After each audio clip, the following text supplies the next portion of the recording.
Telat rayakan ultah anak, Rahel V-nya ungkap curhatan Sabiru. Rahel V-nya kembali menjadi bulan-bulanan netizen. Hal itu lantaran Rahel V-nya dianggap telat merayakan ulang tahun putra sulungnya dengan Nico Al-Hakim, Sabiru Ose Al-Hakim pada tanggal 12 Desember tahun 2022. Setelah menerima banyak hujatan dari netizen, Rahel V-nya mengungkap curhatan Sabiru yang meminta agar kedua orang tuanya kembali tinggal bersama. Rahel pun mengaku telat merayakan ulang tahun Sabiru lantaran harus menghadiri acara pernikahan temannya di Bali.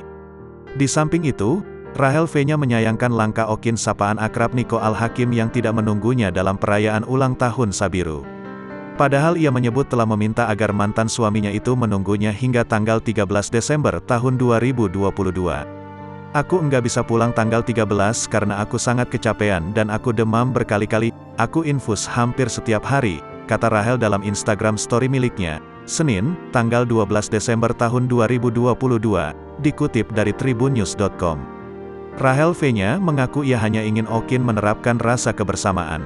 Selain itu setelah resmi bercerai, Rahel juga tak pernah sedikit pun melangkahi sosok ayah bagi kedua anaknya.